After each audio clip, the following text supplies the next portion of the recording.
हिंदू सम्मेलन में आने की आवश्यकता क्यों पड़ी? ये बार बार बताने की आवश्यकता क्यों पड़ी कि हम हिंदू ही हैं।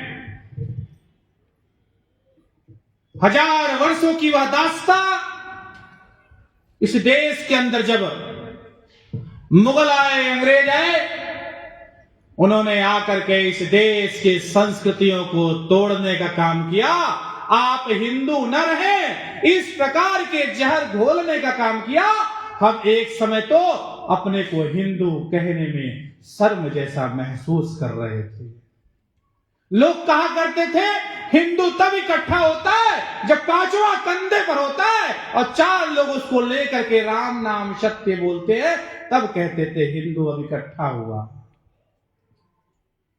इन हजारों सालों की इन दास्तानों ने हमारे संस्कृति को तोड़ करके हमारे समाज के अंदर एक जहर का विष घोल दिया। इस देश के अंदर कभी जातिवाद नहीं था। इस देश के अंदर कभी जाति पात की भावना नहीं थी।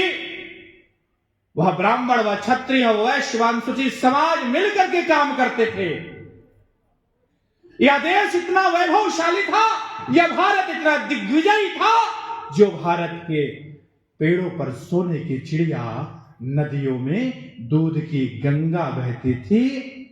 जो भारत विश्व गुरु था, है, रहेगा, उस भारत के अंदर इस जाति का जहर कैसे घुल गया? हिंदुओं को संगठित करने के लिए ऐसे सम्मेलन करने की आवश्यकता क्यों पड़ गई?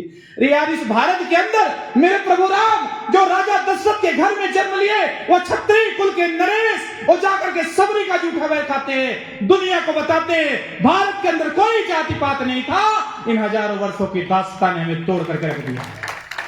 इन बेड़ियों के बंधन को तोड़ना पड़ेगा, समाज को निकल करके जगना और जगाना पड़ेगा। इसी का नाम हिंदू जागरण है। इसी नाते ऐसे हिंदू सम्मेलन हो रहे हैं कि हमारी चेतना जगे। हम उसके वंशज हैं साहब जो निषाद राज को गले लगाता है। हम उसके वंशज हैं साहब जो सबरी के घर में जाकर के सबरी मां के हाथों का भोजन ग्रहण करता है। हम वह हिंदू हैं जो मृत्युंजय अविनाशी हैं। हम वह हिंदू हैं हर वृक्ष में नारायण का दर्शन करते हैं। हम वह हिंदू हैं कि पशु के अंदर भी, इस कुत्ते के अंदर भी भैरव बाबा का दर्शन करते हैं। हम वह हिंदू हैं जो कंकर कंकर को शंकर मानते हैं। हम वह हिंदू हैं जो कहते हैं मेरी ये मातृशक्ति मेरी मां है।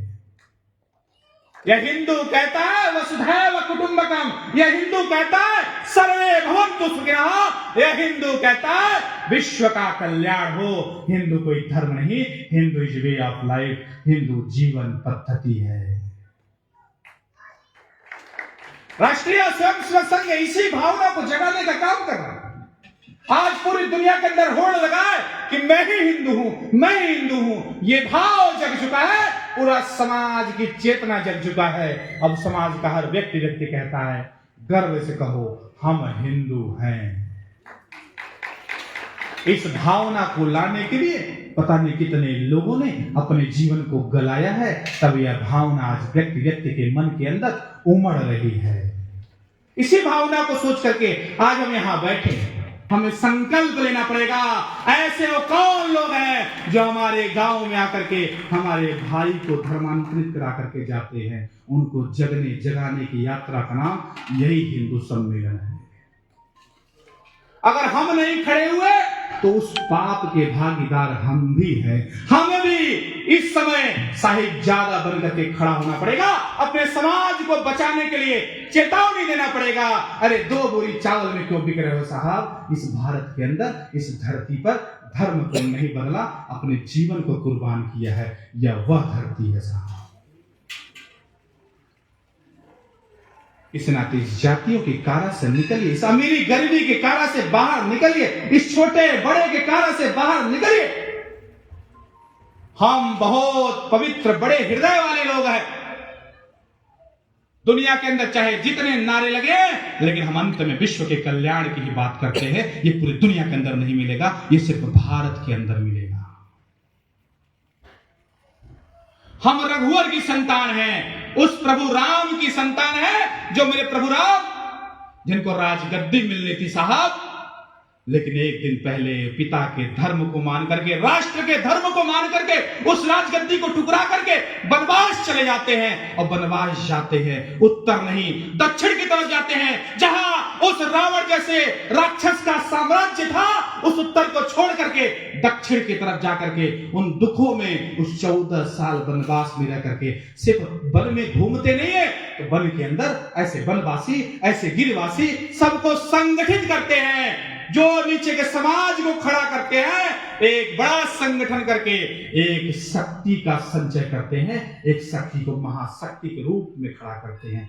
जग नहीं सुनता कभी दुर्बल जनों का शांति प्रवचन, सर झुकाता है उसे जो कर सके लुकमान मर्दन। इस शक्ति के बिना कुछ संभव नहीं है। प्रभु राम ने शक्ति का संचय करके रावण के साम्राज्य को समाप्त किया, दुनिया को बताया संगठित हो जाओ, नहीं तो आने वाला कल आपको क्षमा नहीं करेगा, आने वाला कल आपको माफ नहीं करेगा। यहाँ माताएं बैठी हैं, मैं बार बार कहूंगा, माँ सोना चांदी कम पड़ेगा तो भी चल जाएगा, घर में लोहा रखिए, आने वाले कल की संकटों के लिए आपको लोहे की जरूरत पड़ेगी, ये सोना चांदी नहीं संभाल पाएगा।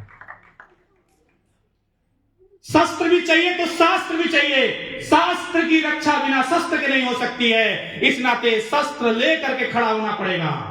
के हाथ में वो वरदान दिया है परमात्मा ने, ये अपने गर्भ से राम को भी जन्म दे सकती है, ये अपने गर्भ से कृष्ण को भी जन्म दे सकती है, ये मां विवेकानंद शिवाजी खड़ा कर सकती है। वो ताकत आपके गर्भ में है, आपको खड़ा करना है। लक्ष्मीबाई शिवाजी महाराज बेटियों को अपने जाल में फंसा करके उनको लेके निकल जाते हैं।